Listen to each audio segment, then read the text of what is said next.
Introduction. Facebook is a massive traffic monster. As of this writing, it has over 1.3 billion, and that's with a capital B, daily active users. Think about that.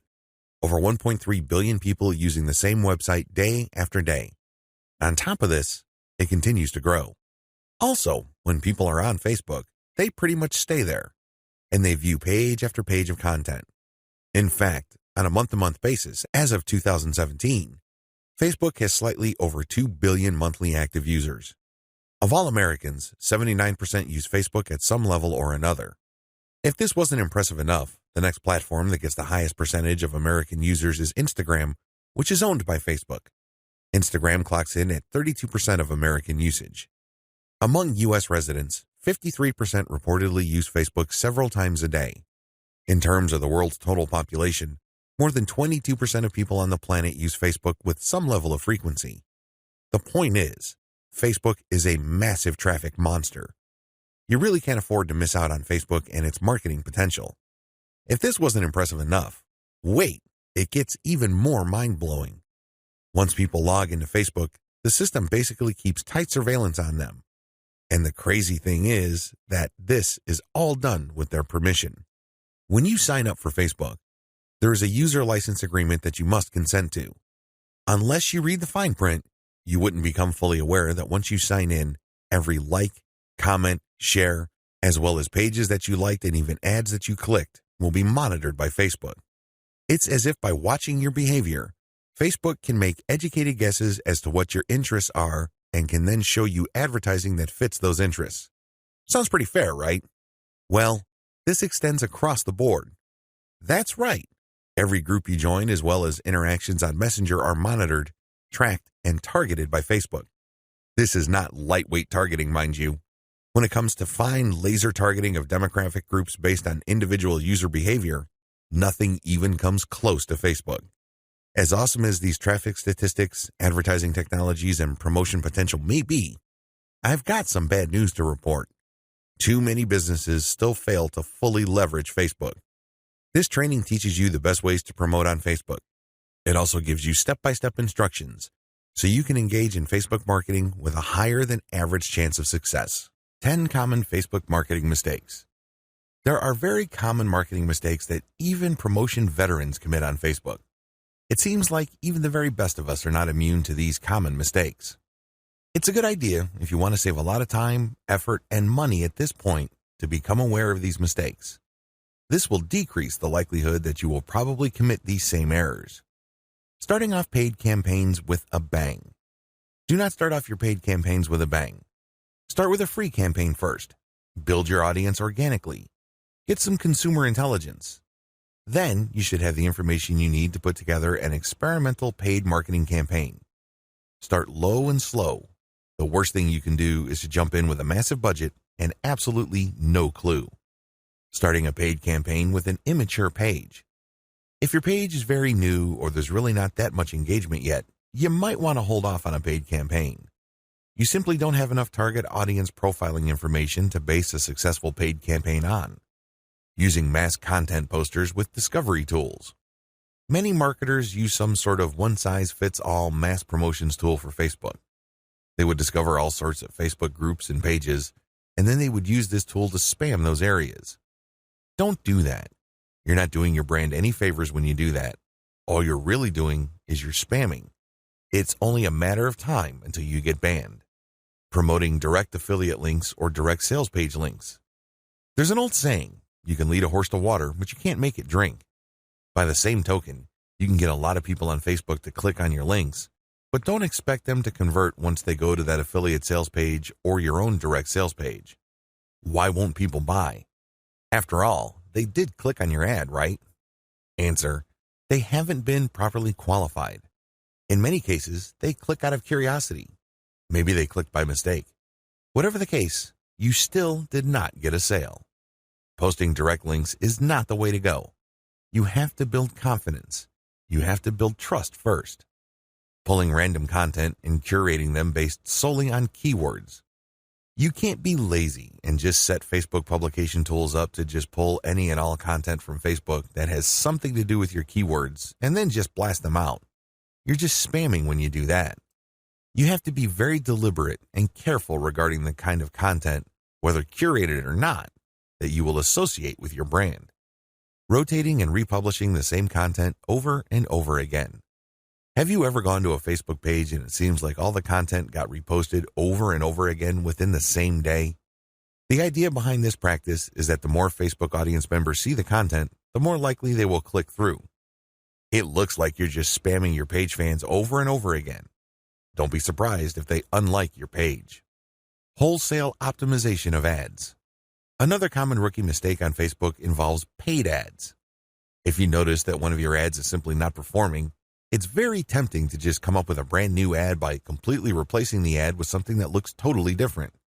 When you do this, you really don't know which part of the new ad is succeeding or failing.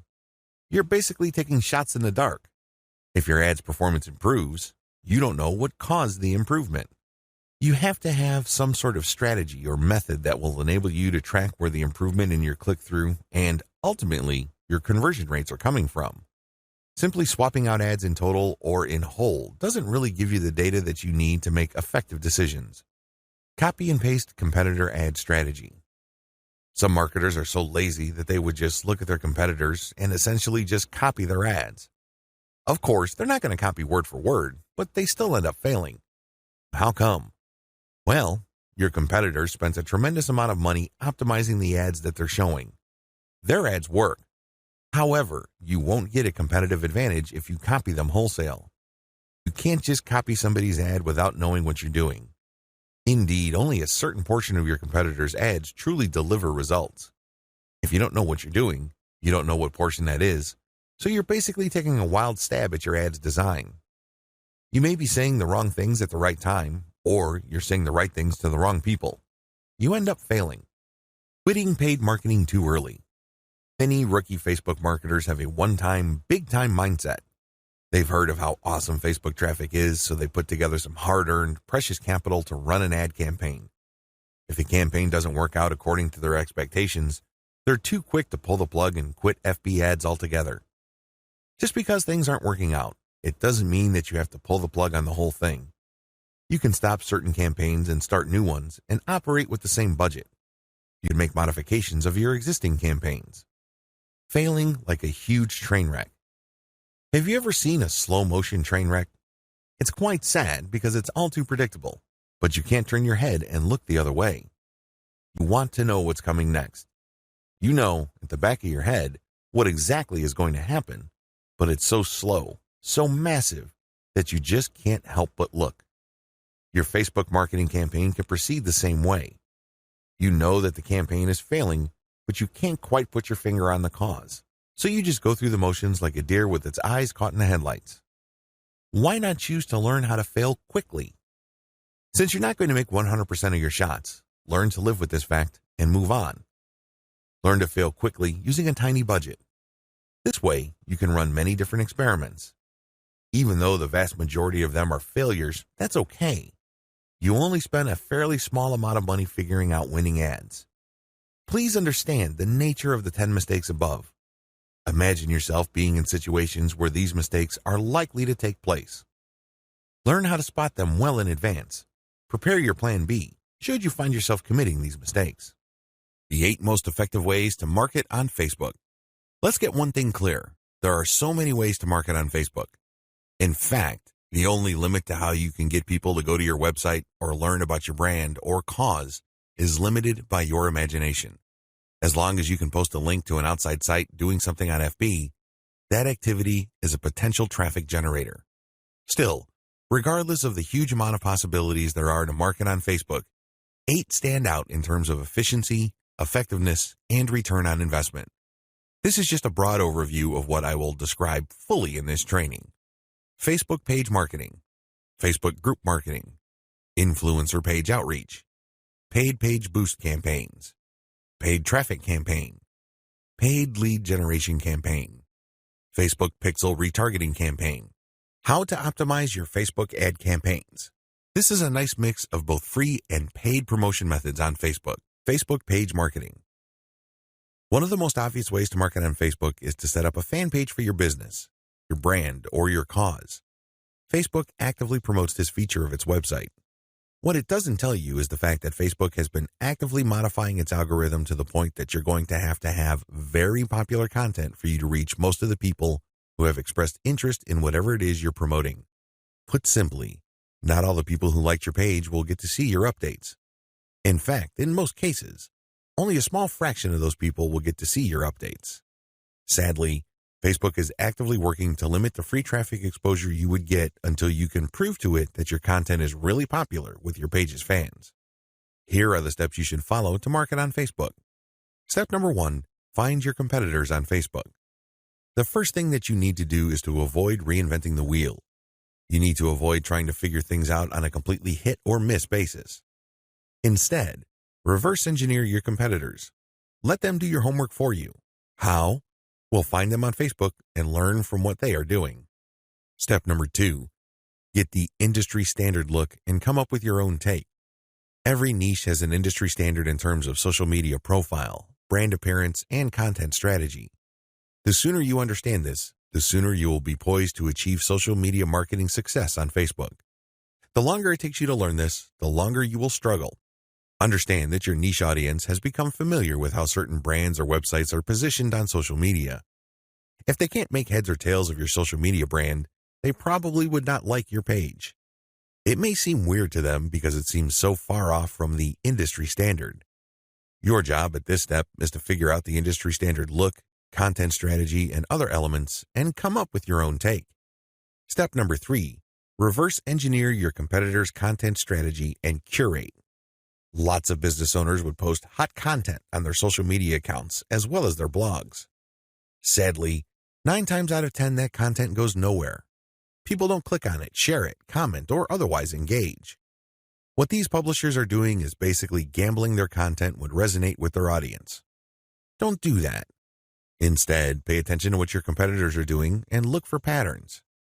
If you notice that your competitors keep sharing content regarding the same type of theme or topic, they may be onto something. They wouldn't waste all this time, effort, and energy talking about the same stuff over and over unless, of course, it connects to their audience at some level or another and produced results. Now, to verify this, look at how many times that piece of content got shared or liked. That should give you some sort of objective proof that this content actually resonates with your target audience members. When you reverse engineer your competitors, you are essentially copying their strategy to reach the same eyeballs that you're trying to reach. This also applies to content curation, where you take content that is published by other people and you promote it on your social media platform. This creates a win-win situation because you're not ripping off this content. You are copying the content's link, including a short commentary, and allowing people to click on the link. This creates a win-win situation. The publishers of this content get traffic. You get to build credibility because you're sharing information that your target audience members would actually be interested in, and this leads to the possibility that they would like your page. Once you have built up enough page likes, you can then start sharing your own content, which leads to direct traffic to your website. Step number 4, pick the best performing or most popular type of content and scale up. Post content for a few weeks. Keep publishing, and then look at the content that gets the most engagement. Which shared materials get the most likes, the most shares, the most comments? At some point, you're going to ignore other types of content and focus on the ones that perform the best. For example, if you have a Facebook page on Chihuahuas and you notice that third-party articles on Chihuahua houses get a lot of shares, likes, and comments, you might want to eliminate most other types of content and focus on Chihuahua houses because those get the most love from your audience. Step number 5, come up with your own version. Come up with your own version of winning content. For example, you know that Chihuahua houses get a lot of love and are very popular on your page. Come up with your own articles about that topic. These articles, of course, drive traffic directly to your blog or your online store. These have to be at the same level of quality as your third-party content, or better. Pay attention to how your curated popular content talks about the topic and adopt the same style but deliver something better. Maybe you should offer longer information, more up-to-date information, or blog posts that have multimedia elements like videos and graphics. Whatever you need to do, come up with content that basically blows away all the other content that you feature on your page. Step number 6, promotions, photo tagging by your users. This is a free promotion technique. Tell your page fans that you're going to give them some sort of digital freebie. Maybe it's a graphic badge. Maybe you're going to mention their name on a post. Maybe you're going to give them a free ebook or some sort of free software. Whatever the case may be, tell the people who like your page to tag their friends on photos that you're going to post. Now, these photos, of course, must draw attention to your brand, your website, or your Facebook page. You're not just having them tag a photo. This photo has to say something. It should be promotional in nature. The more photo tags you get, the higher the chance that you will get a lot more page likes and also clicks to your website from Facebook. The best news? You don't have to offer money. In fact, studies indicate that money offers aren't all that effective. It's much better to offer some sort of specialty graphic or digital goodie like a free book or booklet, or maybe a discount code. Step number 7, promotions. Comments by your users. Use the same rules as in step 6, but instead of photo tagging, get your page fans to post comments. It would also help tremendously if the comment includes the name of the people on the commenter's friends list. I leave it up to you how to craft this, but obviously, the more tags there are in the comments, and the more engaging the comments, the more popular your posts become. Step number 8, call your users to action. If you have people who have already liked your page, post occasional reminders to them that they should invite their friends. This works because birds of a feather flock together. Seriously, the main reason why you are friends with people in the first place is because they share roughly the same set of interests as you. People who share basically the same pool of interest tend to attract each other. Take advantage of this fact by calling your page fans to action so they can invite their friends. Step number 9, use insights to promote your page. As much as possible, I would go through step 1 to step 8 and master all steps before I go ahead with step 9. With step 9, you're going to be shelling out money to promote your page. After a couple of months, you can use Facebook's very robust audience profiling system called Insights to promote your page. You will know the right demographic, and you will also know the right posts and content to promote. Step number 10, boost your most popular content. Use Facebook's lookalike audience system to find people who are not currently fans of your page. This feature in Facebook's ad system enables you to reach new audiences who share roughly the same interests as the people who have already demonstrated an interest in your page.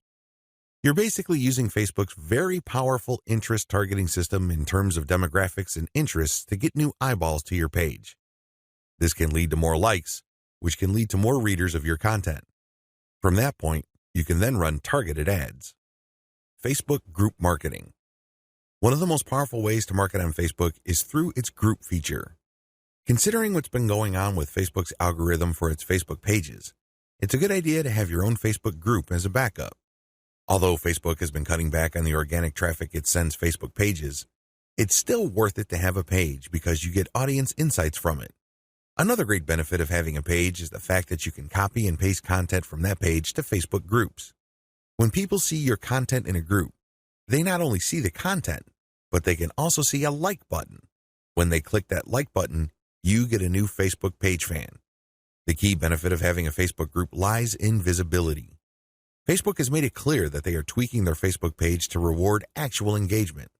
Apparently, Facebook groups are not as suppressed as Facebook pages. In terms of visibility, you stand to reach more of your group members than with the page. The problem with Facebook groups. While the visibility for a lot of people is quite good for Facebook groups, it depends on activity. If the individual group member is not all that active in your group, maybe the person isn't liking or commenting, they're not going to get as many notifications on their Facebook update section than somebody who is active. This is a big drawback. The vast majority of people who would join your own Facebook group are not going to be active. They're just there to read information. They're just there to sit back and check out what you have to offer. Here's how you promote using your own FB group. Create your own groups after your pages mature. The first thing that you need to know is that you should put up your Facebook group only after your page is matured. You want to know who your audience is on Facebook. You're not going to know that until you have a page up. Pay attention to the audience insights. The data set that you would get from that analytics portion of your Facebook management dashboard will let you know who to target. Once you have enough users, and this depends on your niche, you should then put up your group. Your group must be as identical as possible to your page. If you have a logo, put the same logo there. If you have some sort of motto, put the same motto or slogan there. The key here is to use your Facebook group as an extension of the brand that you're creating with your Facebook fan page. Give your group members a reason for coming back. This, of course, means original content or freshly curated content that you don't show on your Facebook fan page. You have to give people a reason for following you on as many different places on Facebook as possible. This, of course, boils down to premium content. Market to other groups. This is the most important part of Facebook group marketing, because if you were to just build your own group as a supplemental source of traffic for your page, you're probably not going to grow all that much. You have to go to other groups which have already done a good job attracting the eyeballs that you want to attract. There has to be a tight fit between these groups and your niche. Go to those places and become a credible poster. This means that you should refrain from just dumping the same content that you have on your page to these groups. Invest time in them to become a local expert or a credible authority. It doesn't take much. If you're the first person to always comment and your comments are always insightful or bring new information to the table, people sit up and pay attention. People can see that you are an asset to the community, and they are more likely to give you the benefit of the doubt when you share content that obviously comes from your page. Once you have established credibility, share your own page content. As I've mentioned above, these posts not only have content and your brand, but also a like button. This is a great way of getting page fans. Always engage. When people comment on what you post, reply. They might be haters, they might be critics, but it doesn't matter, reply anyway. This conditions the mind of your readers that you are approachable, accessible, and you actually want to help people out. If you just drop a link and take off immediately, you're a spammer. You're not a community member. You're obviously not somebody who's there to add to people's knowledge and bring value to their lives. My most important tip: after sharing high-quality third-party content that you do not share on your page in groups, pay close attention to your page's audience insight.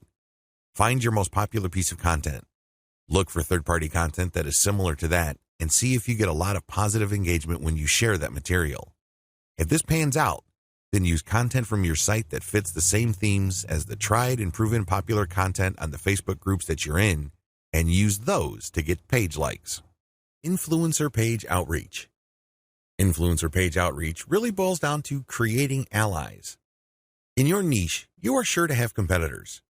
However, some of these competitors are open to cooperating with you. Many will not give you the time of day, but there are few who would see the strategic advantage of partnering up instead of competing. There are also other people on Facebook who have pages and who are not competitors with you. They may even have a lot of fans. Here's how you build alliances with influence leaders on FB. Step number 1, find competitors. The first thing that you need to do is look at your notes when you reverse engineered your competitors. These people are in the same niche as you. After all, you study them to get to the industry standard content strategy as well as page layout and design for your own Facebook page. Next, you should look for non-competitors who specialize in your niche. There should be quite a few of these. These are not merchants or ones who provide services. They're not competing for the same dollars as you. Instead, they cater to the same audience as you. Try to find as many of these as possible. Step number 2, pay your dues by engaging. I know at this point it's very tempting to just go to a competitor's page and post a comment on one of their posts. In the comment, you're dropping a link to your page or to your website. You then repeat this many times on all their posts. Well, let me tell you, if you do this, you're going to get banned. Whatever links you put up will get deleted. It's a waste of time. Don't even think about it. The same applies to influential niche observers. These are non-competitors, but you shouldn't spam them either. Instead, you should pay your dues by engaging. How do you do this? First, you need to share high-quality content. It doesn't matter who wrote the content. It doesn't matter where that content goes to or links to. What's important is that it provides maximum value to anybody reading that content. It has to be on point. It has to deal with a specific theme or topic that you know that your target audience members are interested in. Next, you need to engage with people in terms of answering their questions. Try to be a facilitator. Try to be a mediator. Try to be the go-to source of information for your niche. If people are looking for statistics, go on Google and find them the statistics they're looking for. If they're looking for a video, go to YouTube and search for the content that they're looking for. The more you do this, the more people will pay attention to you because, let's face it, in any kind of online group communication platform, only a very few people actually produce high-quality content. You can count them on one hand most of the time. Everybody else is basically a leech. They take and take information, but they only give from time to time, if at all. Be that expert. Be that go-to resource. Another way you can engage is by asking questions. Now, these questions should not be very basic or dumb questions. Instead, they should be deep, insightful questions. You can also ask questions that try to tie many issues together. Many people are concerned about many different issues. When you ask questions that tie all these together, it can be very useful. You should also give feedback to people's responses. You have to do this in a respectful way. You cannot come off as a hater or somebody who's just plain negative. There is such a thing as constructive feedback.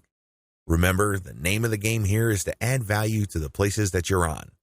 This means sharing information and enhancing information through proper questions and feedback.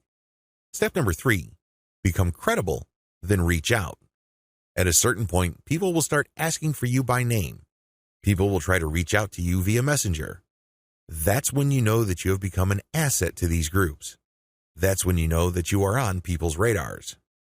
You're not just this random person showing up every once in a while dropping a link. Instead, you're that person that helps keep these groups together. This is when you reach out. This is when you try to engage with the group admin. Usually, the best way to do this is when they engage with you. Maybe they mention your name, or they send you a message on Messenger. Whatever the case may be, try to wait for them, or reach a high enough level of engagement and acknowledgement from other community members before you reach out. What are you going to be reaching out for? Well, there are many different opportunities on the table. You can ask to swap content with your page. Most page admins don't have a problem with this. You can also ask for a shout-out. Basically, the admin of the page that you're on will tell page fans to check out your page because your page is a friend of the page they run. You can go through some ideas regarding joint events. Now, please keep in mind that this is not like a real event where people have to physically go somewhere, or you have to rent out some hall, rent out security, or get food. No. This is an online event. Maybe a seminar, a live Facebook session conducted from 2 locations, or it can be an interview. Another opportunity on the table is, of course, guest blogging. You probably don't need me to remind you of how value-packed this is. Not only do you get eyeballs to your link, which can produce direct traffic, but you also get tremendous search engine optimization benefits if the partner has a high-value blog. You can also reach out for infographics. This means you create an infographic and you get the admin to post the infographic on their blog with a link back to you. Again, this boosts your SEO chances. Finally, you can collaborate on content. This is custom content intended for both your audiences. Regardless of how you cut it, influencer page outreach is a very powerful way to market on Facebook for absolutely free. Seriously, your only investment is your time. And what makes it so awesome is the fact that you are leveraging the hard-won credibility and authority of your partner. They've been there before. They put in the work and the time to develop a rapport and a solid brand with the people that follow them. When they give you a shout-out or they feature your content, or they co-host an event with you, they lend you some of their fame, which makes you credible. You're no longer some random stranger who came out of nowhere. Instead, people get this idea in their minds that if somebody they respect and admire recommends a new person, then I'll give that new person a shot. Maybe that new person is worthy of my admiration and respect. Building alliances with influential niche players is definitely worth doing. But please keep in mind that it does take time. However, if you are passionate about your niche and you view your Facebook marketing business as a real business, then this should not be a problem for you. Paid Page Boost Campaign. Another way you can get a lot of traffic from Facebook is by using a paid page boost. Basically, you are paying for the promotion of your page. This is different from a page post boost. You're not promoting the content of your page, you're promoting the page itself. This is a great way to get page likes and to broaden the statistical demographics of your page. Why is this important? Why is it a big deal that you get a broad statistical demographic snapshot of people truly interested in whatever it is you are promoting?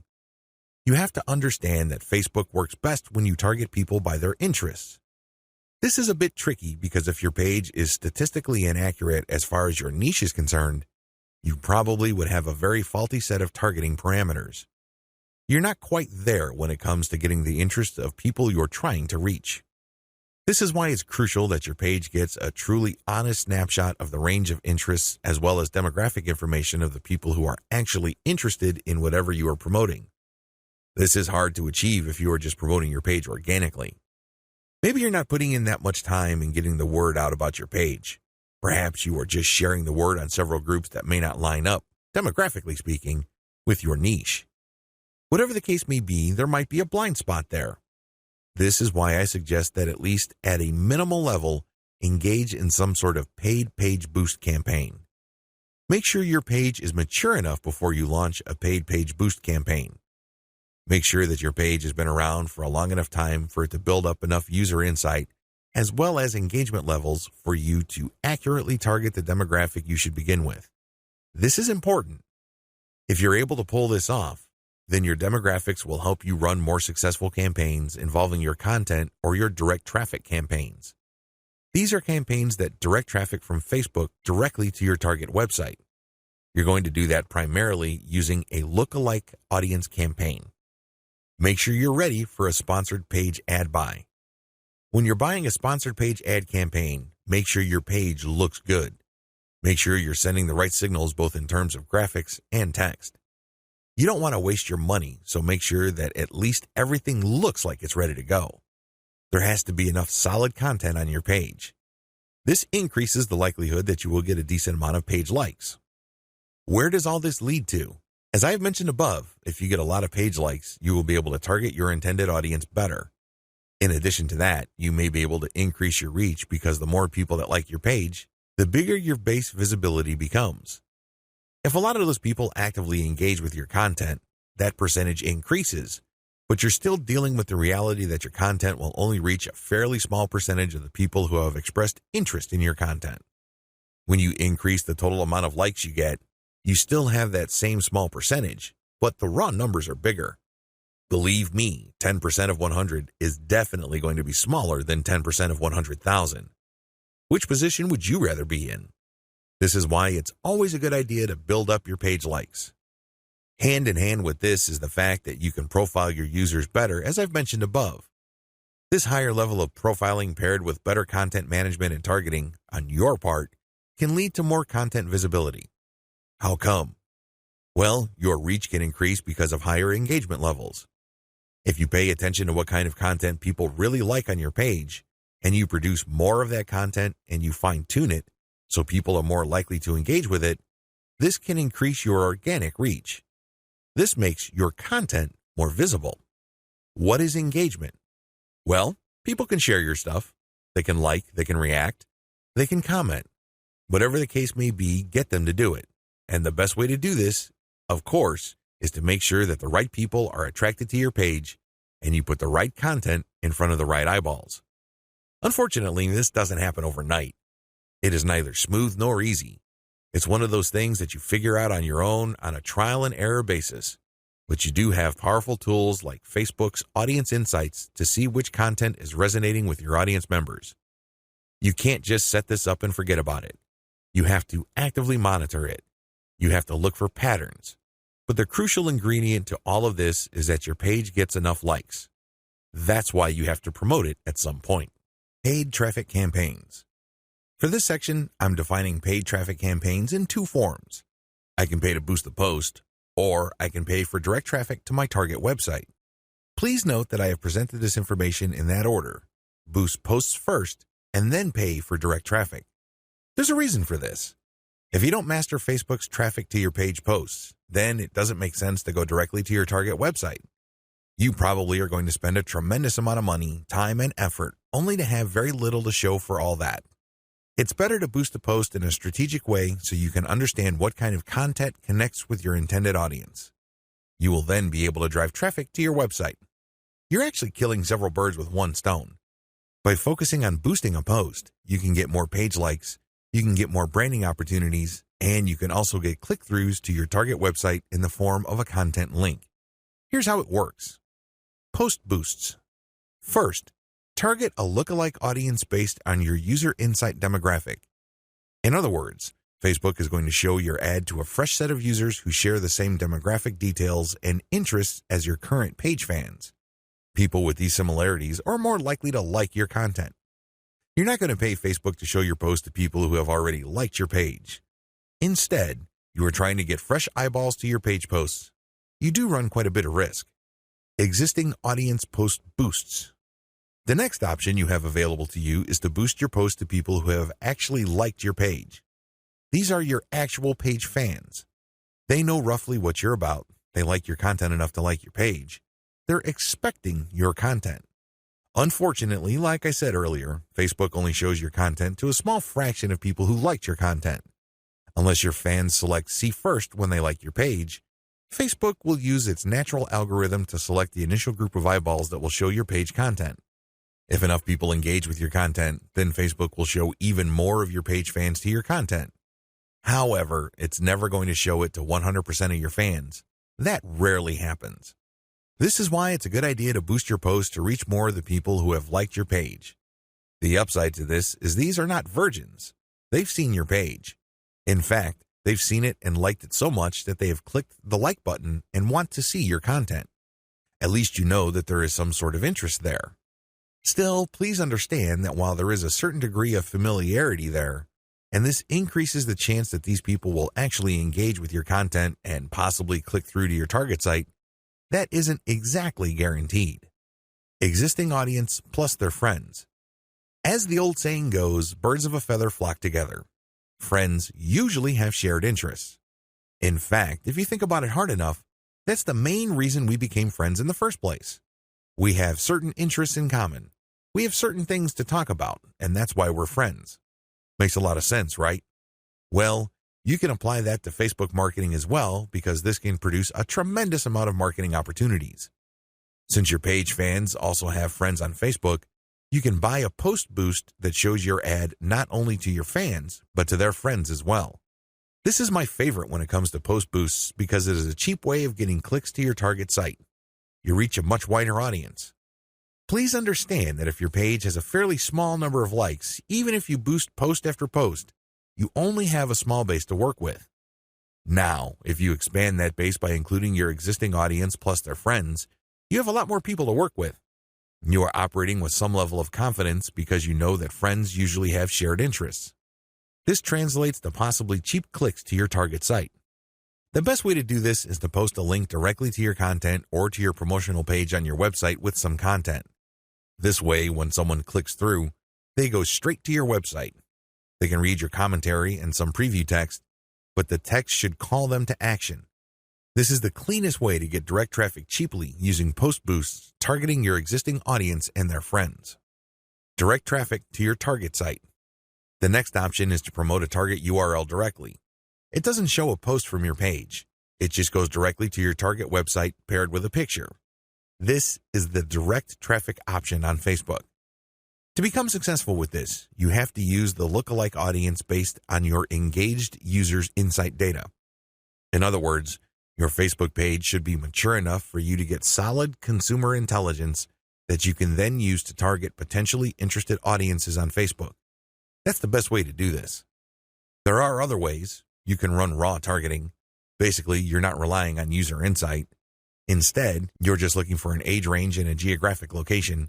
You're also using gender. In certain situations, this may pay off. In fact, you may get better results than lookalike audiences, but generally speaking, you should focus on using the consumer intelligence your Facebook page gathered so you can reach people who are very similar to people you know have demonstrated a solid interest in whatever it is you're promoting. Best practices. Use them to boost your results.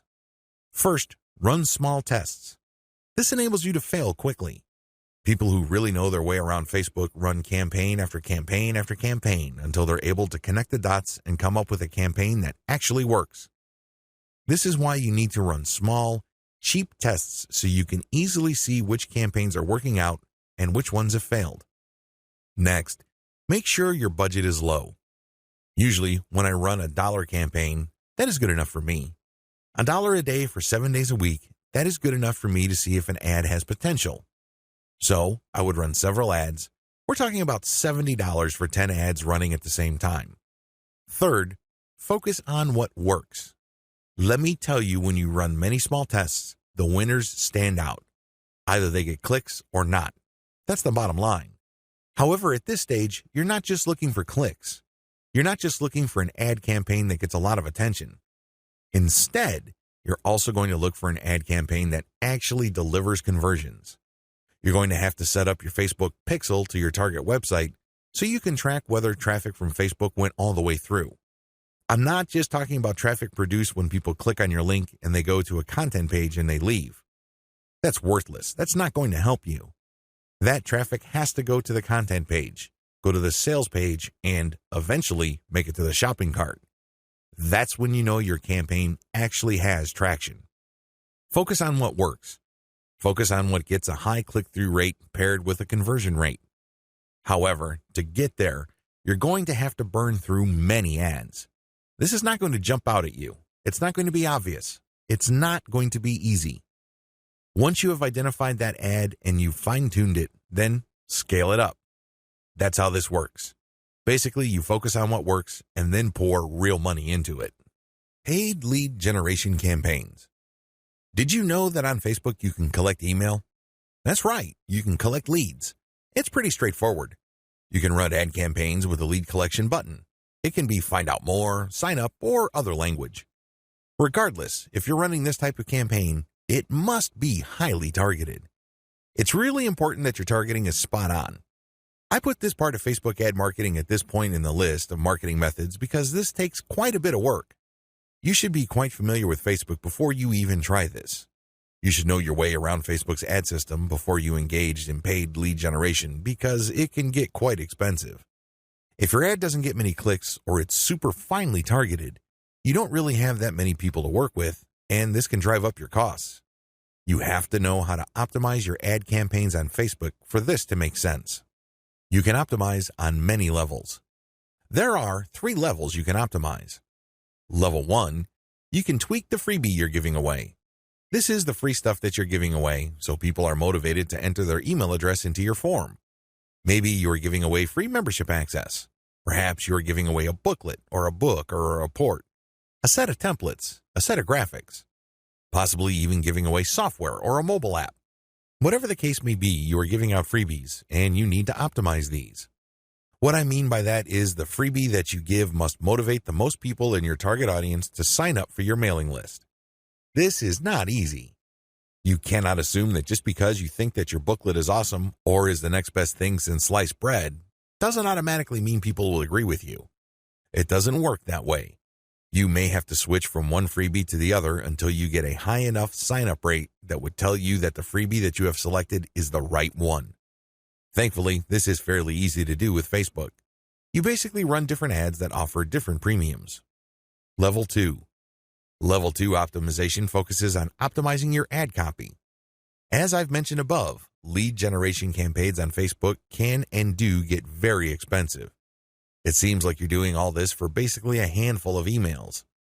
This is why it's really important to make sure that you run a fully optimized campaign to get the most results. How do you do this? Well, you optimize your ad copy on an elemental level. Still, I want you to get a heads up this early on regarding the amount of optimization that you would have to do. It is quite intensive. You can't leave things at a surface level. That's just not going to work. Level 3. Level 3 involves optimizing based on conversions. When people click on your Learn More or Sign Up button, they're shown a form. You're going to have to keep tweaking that form to say what it needs to say to convert as much of your traffic into list members as much as possible. This takes quite a bit of time and attention to detail. Again, you have to run these experiments while minimizing your costs. Once you find out something that works, optimize it to increase its level of conversion.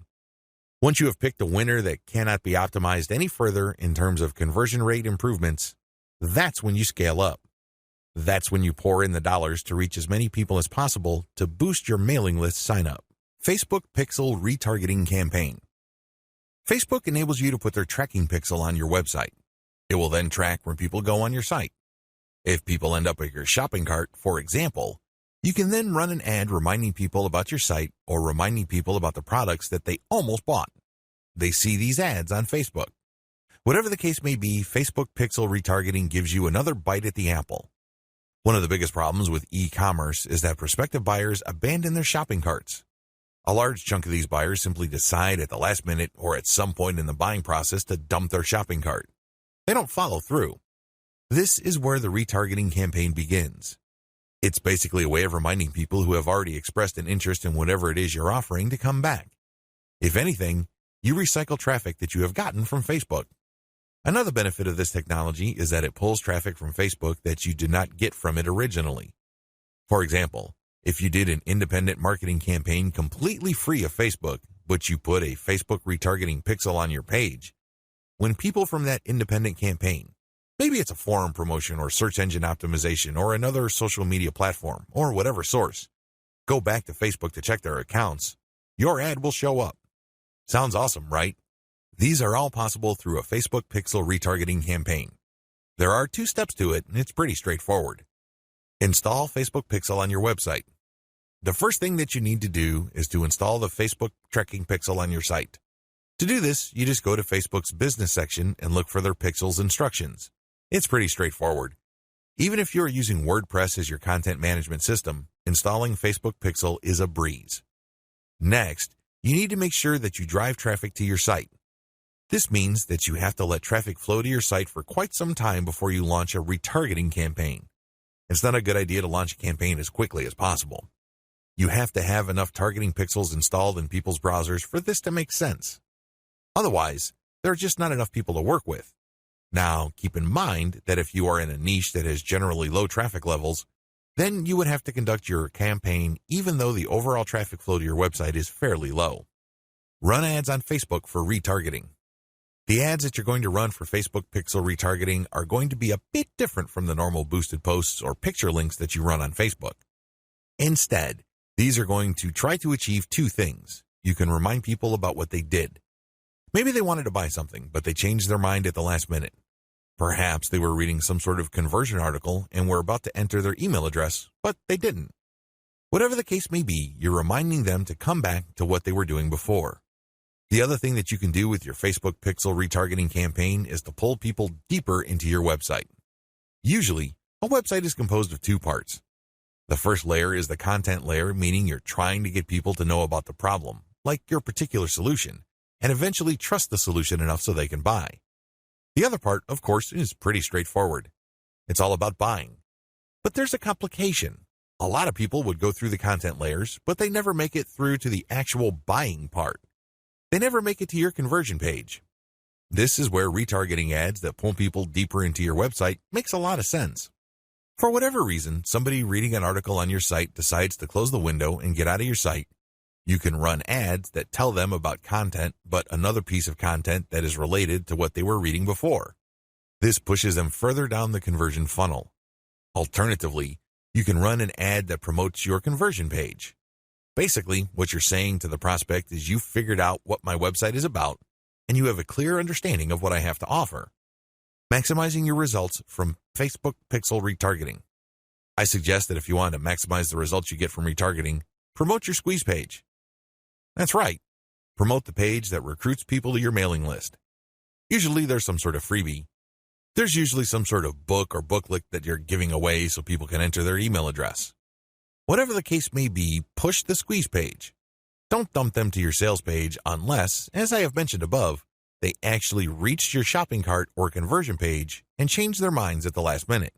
That's pretty much the only situation where you should retarget showing an ad that goes directly to the conversion page. Other than that, convert them to sign up for your mailing list. It's your mailing list with its many chances at gaining attention, building trust, and gaining credibility, which will actually do the heavy lifting as far as converting that prospect into an actual sale. How to optimize your Facebook ad campaigns. Follow the steps below so you don't overthink things and make bad decisions when optimizing your FB ads. Reverse engineer your competitors and come up with a standard model. If you have a personal account, find your competitors and like their pages. Before you know it, you'll start seeing ads either from your competitors themselves or from businesses that are very similar to your competitors. Pay close attention to these ads. Reverse engineer them to find the standard model for these ads. In other words, go through as many of these ads as possible and get a clear understanding of what kind of pictures, headlines, and text they use. Also, if they are mostly promoting posts, pay attention to that. Whatever the case may be, look at what they're doing and see common patterns. Focus on the most commonly used strategies because this gives you the industry standard model.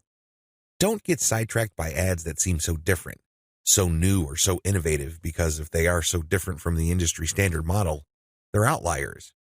There's a high chance that those ads do not convert. Come up with your own version and test with a low budget. Test with a low budget.